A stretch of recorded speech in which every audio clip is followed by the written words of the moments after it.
Well, good evening, everyone. We'll start. Get the recording going. Welcome to our second week of our Soup Supper with Friends. It is a delight to have all of you with us as we continue this little journey. I won't go into the long why and how of this time because most of you were here last week. But let me say this is more than just information. This is what we hope is the beginning of a relationship with each of these organizations. And so at the end, if you found this really interesting, even something that you may want to invest some of your time in, to be in partnership with Movement 5280, we'll be passing around the sign-up boards again. And you can put your name on and check off on Movement 5280. If you checked off on one of the other ones, just find your name on the board again and check off this one too. It's all good. But I am delighted to have Patty Burnett come. She is the one that helped us connect with Movement 5280, and so she is going to introduce our speakers for tonight. Hi, everybody. I know many of you. I am a longtime member of this church. We came here from California in 1994, and we are here because our son David knew Dylan Oakley. And we are here because of Dylan, so tell Dylan thanks. I'm also a longtime member of the Rotary Club of Inglewood. And this is Inglewood, the incorporated city that's like roughly Broadway in Hamden, not over here down the street. So that's where I encountered Movement 5280 through Inglewood Rotary. One of our members, Sean Lewis, who is the city manager of the city of Inglewood, set us up to do some community service at Movement 5280. And so this organization had just moved into a huge building. With the help of Arapahoe County gave them more than $1 million to buy this old church, the Inglewood Bible Church, and it afforded them the opportunity to greatly expand all of their services that you're going to be hearing about. So our Tina, and our main presenter tonight is Tina Hayhurst, the Executive Director of Movement 5280.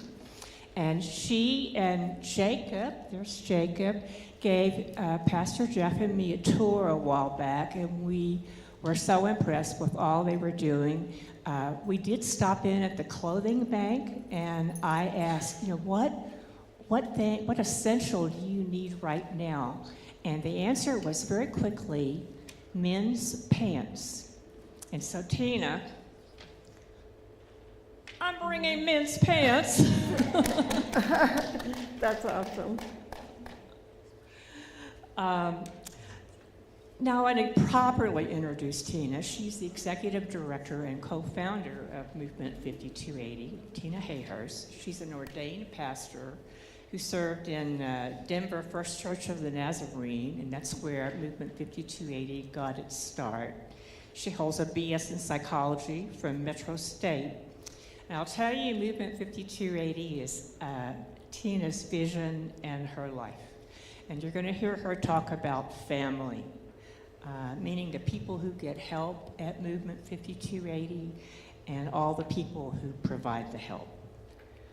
She's mom to all these young people. She mentors, guides, and gives directions, and I will tell you a lot of hugs. This lady is queen of hugs. And she does everything there. She's the only full-time person at Movement 5280. And when you hear about all the things that they're doing, you're going to be even more impressed.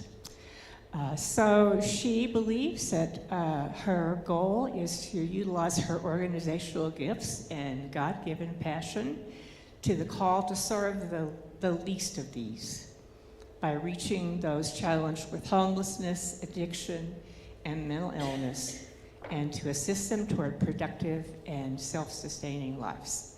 I give you Tina Hayhurst.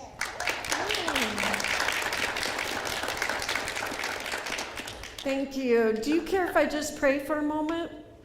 Father God, just thank you. Thank you for a new day. Thank you for all that you're doing, Father. Thank you for this church and just the beautiful building, Father, that you have given them, Father. And I just thank you just for the love and support that we've already felt. Thank you for Patty and just for her advocating for us. Amen. Thank you. The soup was good. Who made the sausage? That's what I want to know. Sausage soup. Who was that? It was good. Whoever made it, it was really good. So my name's Tina, as Patty said, thank you. And I am a pastor. I started out as a member of Denver First Church that now Brave owns. You know that church on Hampton in Colorado, so you guys are neighbors. I grew up there since I was 12 years old. I came from a broken family, and my mom, someone had invited my mom to come, and she came one week, and I stayed there the rest of my life until I started Movement 5280. So I became children's pastor, I was youth pastor at Denver First Church of the Nazarene, and then we opened Movement 5280. So just to tell you a little bit about why we did is, there was a young man that came to our church who told us about just the young people, especially ages 16, 19, 20, that were on the streets, many of whom came out of foster care and were on the streets. And he was a counselor at Third Way Center, one of the few counseling centers that's a live-in for youth. And so he began to share with us just about this idea of a movement and the church rallying behind a movement that he would call 5280, and that the church would get behind. And so within 3 months, the pastor had asked me if I would lead this, and Pastor said, would you just, instead of being a youth pastor, would you work with at-risk youth? And within 3 months, we opened a building on Colorado and Colfax. And so it was a small building. I think it was 1,200 square feet. And we just had a room and a really small kitchen and bathroom, and that's it. And within probably 6 weeks, we had about 50 youth. And they just came by word of mouth. And all we did is we opened to play video games, play pool, and then we would just share about Jesus. And then as soon as we started sharing about Jesus, they all went out for a smoke break. And so, but we just kept doing that and doing that over and over. I had no idea that what that would mean would be that we would become really a forever family with these young people. I did not, I came from really suburbia, middle class, upper class church that, and had no idea about homelessness, okay? So I was just a mom that was a youth pastor, and it was a beautiful thing to realize that as you sat across the table from someone that was just a young person, that they were really more alike than they are different. And that we have similar stories, that they were really just like my kids. And so if you can imagine, especially back then, the laws have changed a little bit in favor of foster care kids. But back then, when you turned 18, you left foster care, and many of them ended up on the streets. Unfortunately, we have stories of some of our young people that we work with that have been in 30 foster care situations, and just one after another, and a lot of abusive situations, a lot of church trauma, if you can imagine, just a lot of different things. And really young people or youth that have no social skills. So if you can picture, we don't work with a lot of I've met few gang members, but we don't normally work with people that are really hardened in that way. A lot of our young people have come from foster care and simply do not have the social skills to be an adult, really. And so we had a 16-year-old person, one of our first people that we had met, and we just kind of fell in love with her, and she was thriving, and she had to go to Urban Peak. So Urban Peak is one of the few youth shelters in Denver on South Broadway or near South Broadway. And the day that you are 21, you have to leave. So the day on your birthday, you leave. But when she was 18, she had to leave Third Way, and she was waiting to get to Urban Peak, and she was introduced to a group of gentlemen, and within like 3 weeks, she was murdered at Triangle Park. And it just like devastated our community. I've never really experienced that. And since then, we've had lots of people. I always said I was going to be a pastor and never do weddings or funerals, and I've had to do both. And that's hard. We had to bury a 3-month old that actually was staying at my house and with a single mom and passed away. And that's just hard stuff. And so what we do, and what I realized is that we are now family to a lot of young adults who were teens back then. So I would say probably 75 or 80% of our young people we still work with in some capacity. So I'm going to introduce these guys, but that's really the history of Movement 5280. The very first 6 months that we began to open, we also decided, and especially it was in Colorado and Colfax area, there was a lot of unhoused people. And so we just decided that part of our program would be that our unhoused youth would work with unhoused adults. And that community is really enmeshed anyway, and so we were able to teach our young people how to serve. And then really our goal was to share hope in Christ. And really there's so many people that are have so many mental health and addiction issues that really, this, our hope is in Jesus, right? And we wouldn't make it in life without Jesus. And so I just look at my friends and go, you know what? Jesus is the answer. And so I want to introduce to you Jacob. And Jacob, before you before you share about just the components of Movement 5280, I want to you to share a little bit about how you came to Movement 5280. Share your age and just who you are, okay? Hello, everybody. I am Jacob. So I came to Movement 5280 late August 2024. And what had happened is I basically was making bad life decisions. For some reason, I thought that hedonism was the way to exist. And, well, God taught me that's not the way you exist. And I was on the street for a little bit. And the first place I went was a church off of 9th and Corona downtown. It's called Christ Body Ministries. And they actually let us borrow the shower truck from them. And we use that to shower people outside so they can get some nice clean scrubbing on. And so the weird thing that I think is kind of divine intervention, for some reason I was going there for a few days, and then for some reason he decided to take me from that church all the way over to Movement 5280. And he told me that there would be an opportunity to perhaps work and volunteer there. So I went there that day, talked to them, and then the next day I came in and volunteered. And I have not left ever since. It's been one of the best jobs I've ever had. It's very fulfilling. I get to help a lot of people and see a lot of lives change.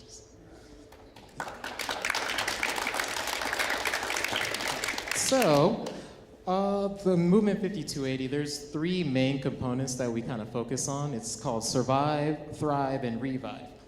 And so what exactly do those things mean? So survive, these people on the streets, they're not gonna have a lot of resources to work with. Some of them are missing gloves, coat, shoes. They have mental disabilities and they might be addicted to something. And so at that point, we wanna reach them where they are and give them those basic resources so they can start to get on their feet. So we provide, every time we're open, we provide a hot meal for them to eat. And then we also provide showers on our resource day Wednesday, that was today. We have hot showers for them to take. And then we also have a clothing bank with a wide array of clothes, pants, shirt, they can get a new outfit to grab for the day. And then we also have, sorry, I'm blanking, I'm nervous. You're doing good. Awesome. We also have our food bank that we run on Thursdays from 9 to 11. And that one's not just for our clients, it's also the immediate community around that need any type of food.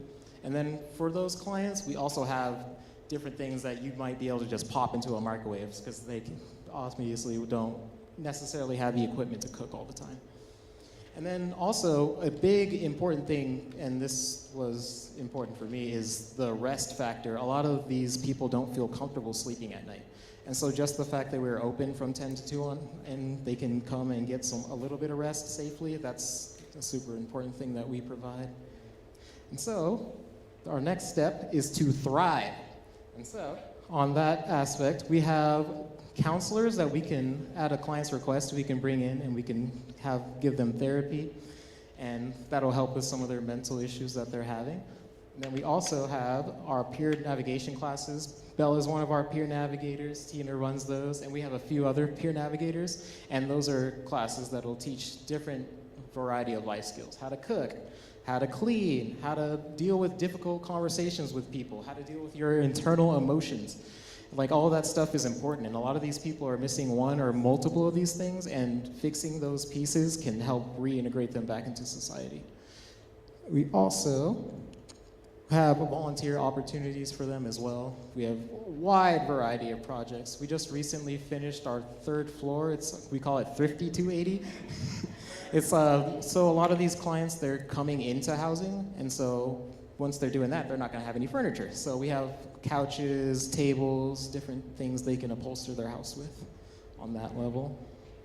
And we also have equine therapy that we do in the summers, and that's a horse therapy. So the person will basically bond with a horse, teach it, train it, kind of get that connection, and sometimes that connection can help someone integrate into society as well. Awesome. And our job readiness program, which I was a part of, it's giving them a job to do, trying to prepare them for a real job. So we'll give them those skills because a lot of these people haven't had a job ever. And so we try to teach them without having that pressure of the real world on top of them, but also applying enough pressure so that they grow. Awesome. And a big one as well. We have an incredible system for housing assistance to be able to reach different agencies. And just recently, one of our clients that was coming in just got housing. So that was an incredible thing to see. He had been struggling. He was at the Salvation Army for a year, I think. And he has a daughter as well, and now him and his daughter are back into a place, and that is just a wonderful thing to see. Awesome. So our final step is the revive aspect. And that's over-encompassing, trying to bring people closer to God through our kindness, through our actions, because sometimes God is seen through us, and that's all that people will see. So we try to make that a good impression, play through that. So what we do, we'll have our services on Sundays at 12:30, and every first of the month, we'll celebrate birthdays. If anyone's accomplished anything, they got a new job, they got housing, we'll give them an opportunity to get congratulated and just bond as a family. We are a family at the end of the day, because, I mean, these people they're the kindest people you'll ever meet. I don't know what's compelling them, obviously. But yeah, they were able to melt ice off my heart that I didn't think was possible. We also have some addiction recovery classes that we're going to get started back up. And then we also have Bible studies. We'll have Bible studies on Tuesdays, and we'll have Bible studies on Thursdays. And those are extremely important, especially for me, just to keep my mindset on track. All right, and then we're gonna have Bella come. She is our leader for our job readiness program and a great peer navigator. Hi, everybody. So my life wasn't as easy as a lot of people. So I was drug addicted for many, many years. Went to prison, found my peace there, my God there, came out, changed my life, just started coming to 5280 in 2020, I believe, as a volunteer. Was there like Wednesdays and started signing people in, and it just started affecting me in a way that I just was like, wow, this is really cool to really realize that a person that was there, drug addicted, lost, could give back in a way that made me feel good. So I've been with 5280 since 2020. I've been clean and sober now for 16 years. I'm now a QBHA, a Qualified Behavioral Health Associate. So God is good, and I just give him the glory, and I just love to share with people because I know what that is. I think I have the empathy, the sympathy, and that to say, when you're welcomed here, you're welcomed. And there's nobody turned away. We have a lot of people with some very, very extreme mental health issues that other people would probably not deal with. But we do. We bring them in. And like Jacob said, we're a family. And we're not just, they're not a number to us. They are our family. So I just want to say that we have, Tina has come a long way. People that work there really care about what we do. It's not a job, because if it was a job, I mean, I just love it. It's like I look forward to getting there. So I just want to share that good things can happen and support can happen, and I'm a proof that change is change, and you can, people out there, we know we can help them. There's people that, like Jacob said, have gotten sober. A lot of them are in sober living right now. They're doing really well. They're thriving. And I believed with the love and walking alongside them. I didn't have a place like 5280. I didn't have anywhere like 5280. I was running the streets. I was in trouble. I was everywhere. And what God did for me is he had to put me somewhere that was going to contain me. So I think that, and that's probably the best thing that's ever happened to me. But I just wish that back then I would have had some place like that loved on you, that showed you that you're worth something. I think that what that is a value for people. I think that when you put that kind of worth in them, that they really want to give back. So I just know that it can happen, and I know that it does, because I am one of the life skill coaches, and I see it going on. We teach, like Jacob said, basic stuff, like basic things that people don't normally they do every day. Cleaning, not interrupting when people are talking. They don't. So we're teaching them, just wait a minute, and just basic things like that come easy to others but not to them. So it's been an extremely wonderful thing to be a part of this. I hope I'm there till I'm 80. Yes, you will be. And so I just wanted to say thank you for inviting us. Thank you for listening. And God is good. That's all I have to say. Thank you.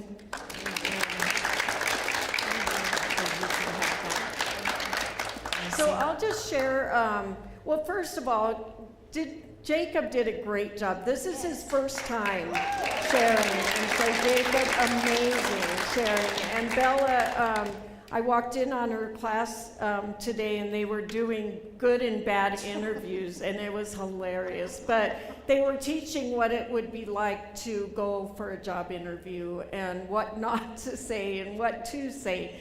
And so that's what we do almost every day. So a typical week for us is everything we do is a job. So if you can imagine, just a lot of young people that show up every single day. Mondays we do cleaning, and we're also open if someone needs a resource, but we clean the entire building, so we don't hire people to do that. It's us, and we do it with our young people. On Tuesdays we have a mental health day, and we are We have 2 classes, so we usually run about 15 people in each class.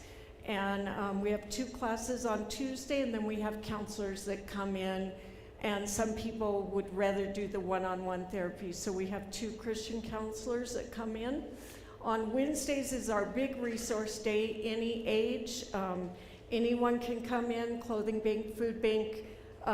We have mobile DMV that comes every other month.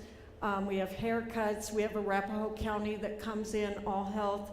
And so we just have different tables set up, but the biggest thing is we just get to eat lunch with people and really build trust. And so a lot of the things that we do are in the building, because as people begin to trust us, then we could say, hey, would you like to join our life skills class? It's amazing.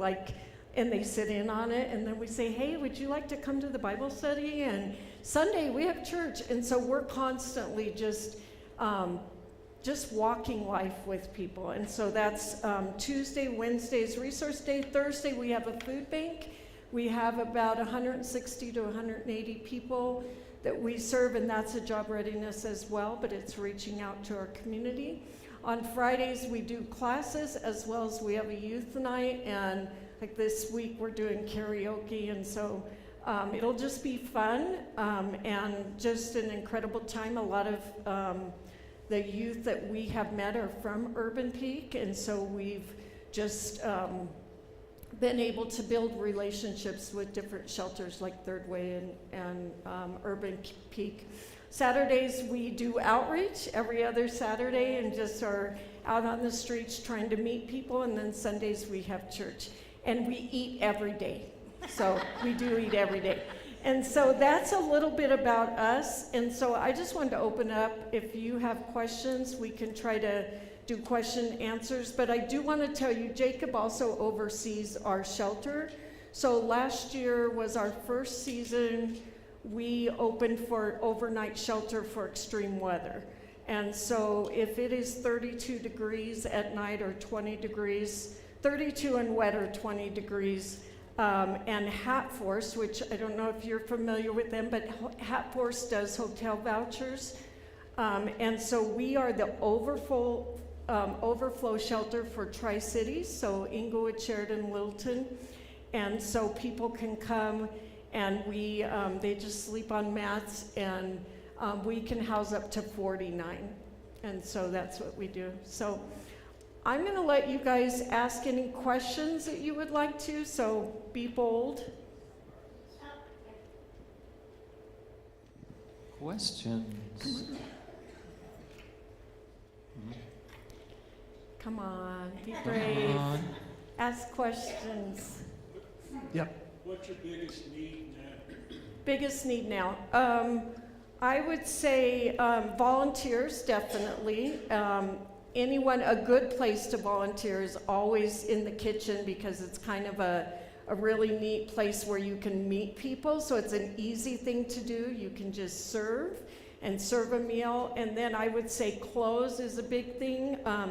Casual clothes, men's pants, t-shirts, sweaters, jackets, all of those things are a big need. So that's a great question. Financial, we are really ran by donations. In 2019, we became our own 501c3.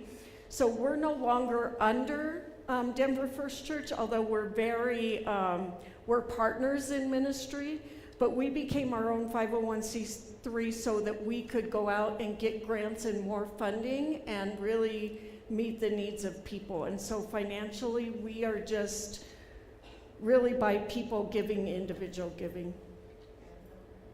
Yeah. Question? Someone else, Patty, you had a question, I think. About the various volunteer opportunities. Pastor Hale did stop by our table and chat with Jacob, and I think Pastor Hale is going to be looking at opportunities for the youth group.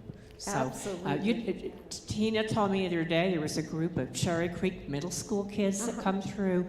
I've seen mission trips. Lots of churches come and they paint and they do all kinds of things. If you could talk about some of those opportunities. Absolutely. we love youth groups because I'm a youth pastor, so we love having youth groups. So we'll even have youth groups that stay for a week, and they're involved in Movement 5280 every single day. We have schools that come, Cherry Hills Middle School, Front Range High School. We have Valor High School, and a lot of young people need community service hours, and so they can come by themselves or with family. And so that's a really cool thing. We also have churches that are adults that do service projects. So we had the Church of the Nazarene Colorado District came in and did some light construction, electrical. We're trying to build showers, those kind of things. So we have volunteer opportunities, like a lot of opportunities. So. Could you describe what you do when you go on the streets looking for people, please? Yeah, absolutely. So a couple different things. A lot of times we like to go to the same area because we want to build a relationship. But what we'll do is just talk about really basic needs that people may have, as well as just if people want prayer. We have a lot of young people in our group that are really evangelists, really, and like to share Christ, but we just really build relationships, and we just want to hear their story, talk about Movement 5280, and maybe how we can help. We're one of the few organizations that do housing assessments, so that takes a lot of training, and it took like 10 years for me to realize that's the system, but there's a central housing system in Colorado, and so people are drawn to that they want help with that. And so there's one housing system, and so when you get in, it's a lottery, so people could wait 6 months, 2 weeks, or they could wait 10 years for housing. So yes, so that's what we do, is just really try to build relationships. So, there was someone else, yeah. Do you have youth that are still in school? And if so, how do you handle that? What was the question? Sorry, my throat's going on.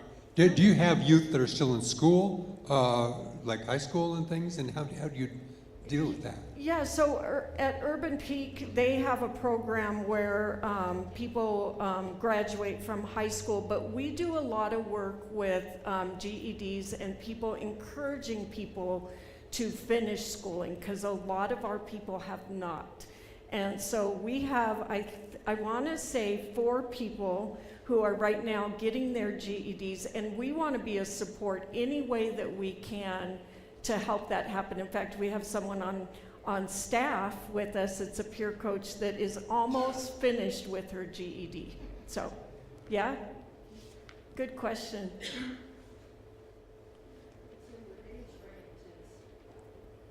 So our biggest focus is any age between 18 really to 30, and like really our 29-year-olds are what a youth person would be, honestly.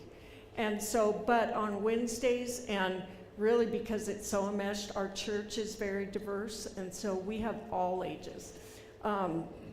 Just real quick, I'll tell you that we are one of the few, like Bella said, organizations that will take someone for the day. And so today, we have a friend that has the same name as me who has severe mental health issues. And most places she's been kicked out of, and the police bring her to us. And just to kind of have a place to rest. And it is hard work, but that's what we do. So all ages, really, but our sweet spot is young people. The clothing, does it have to be new? No, absolutely not. Even like socks and just gently used clothes we take. And so we have a pretty large room that has any kind of clothes items you can imagine. And so, yes. And we're elderly. Would we scare the young people? No, absolutely not. So my mom goes to our church, and I pastor on Sundays, and we have even in our life skill class, she's a lot of times in there, or in our Bible study, we have all the way from 18 to 85 in a room all the time. And so that's just kind of how we live and do life. That's a over good here. question. Okay. How do you describe the dark side of city life to a young adult, or is it better to stay away from that? Okay, I didn't hear that. What'd you say? Sorry.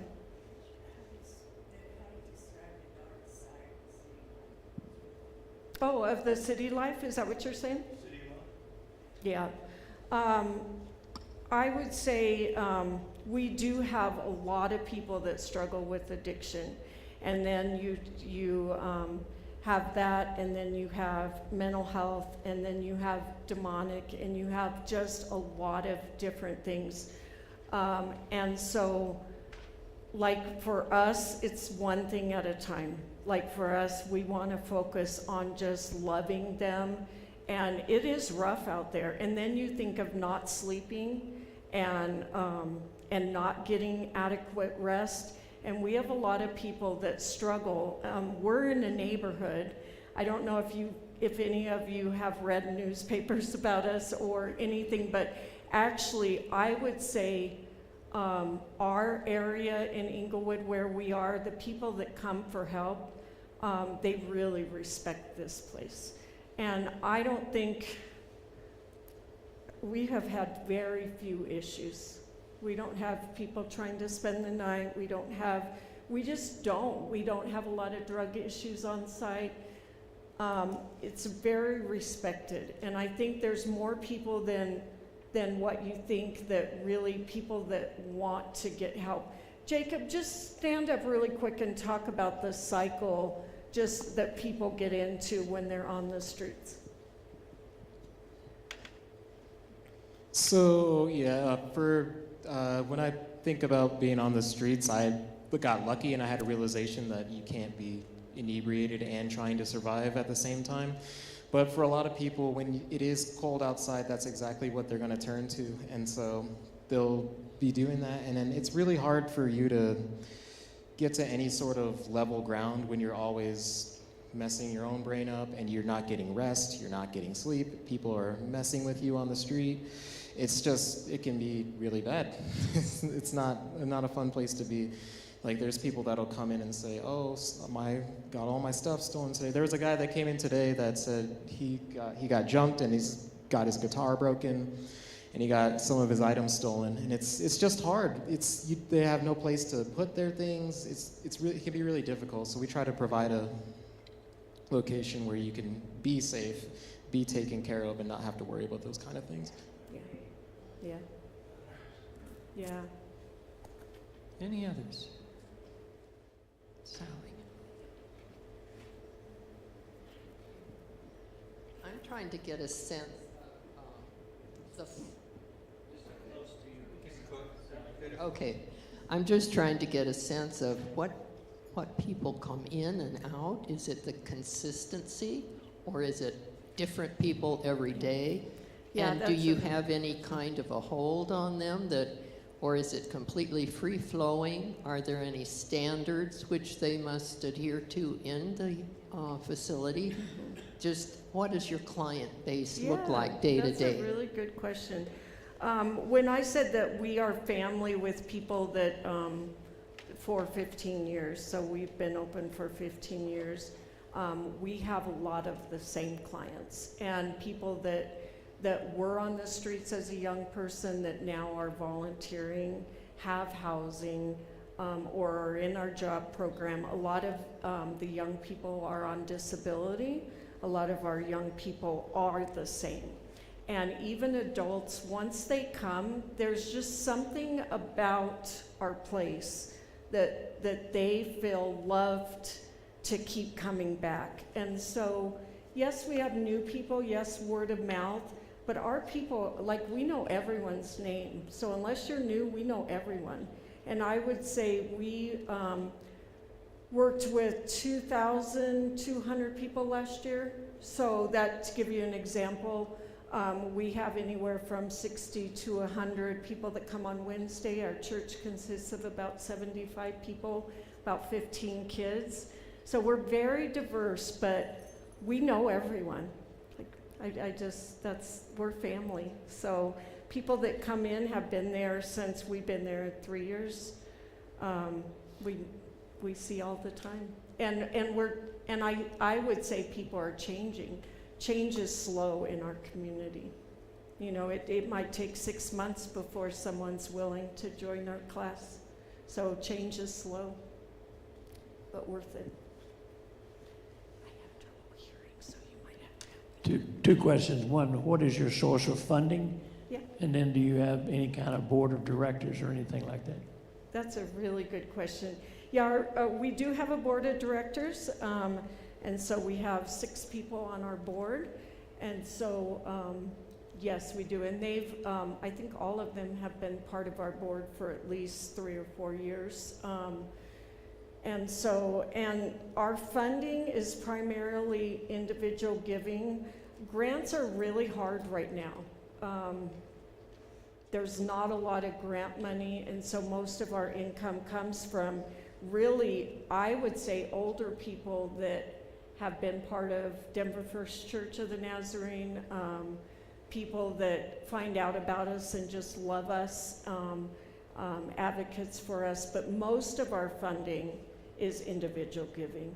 I would say, I think we only have received 1 grant this year, and that's unusual.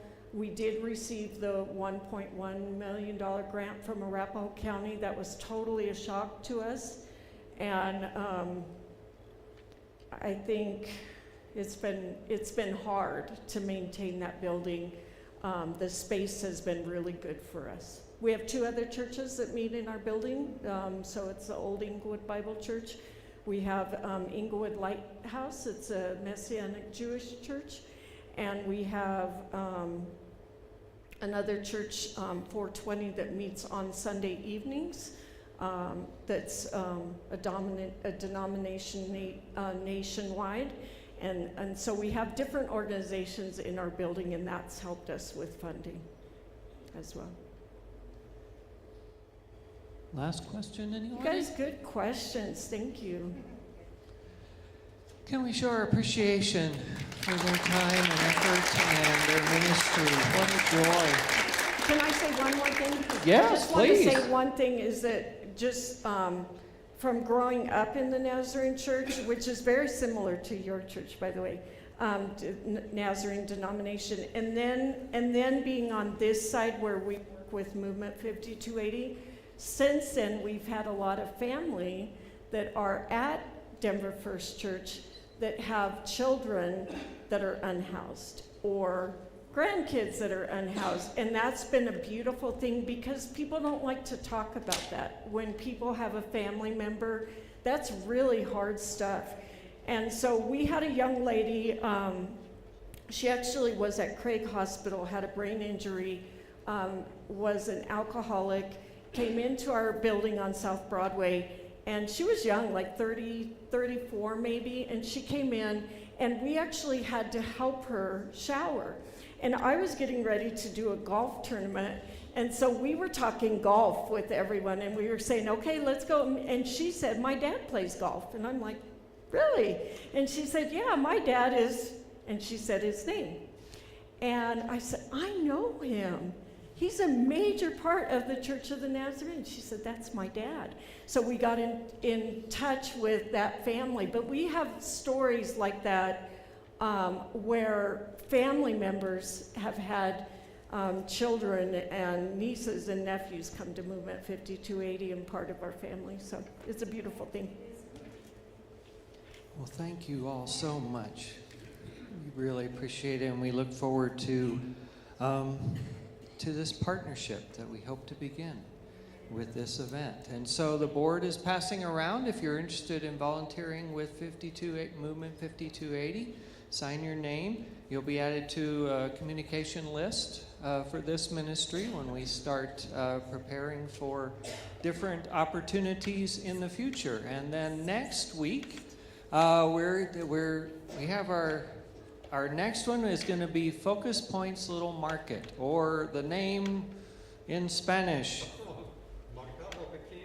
Mercado Pequeño. So this is a ministry that we started working with, the Green Team started working with last year, and we look forward to sharing that with the entire congregation. So we hope you'll come back, be a part of the great meal next week, and then hear about Focus Points and the little market that we're going to have a part of. So go in peace. May God be with you wherever you go this week, and have a great time. Thank you.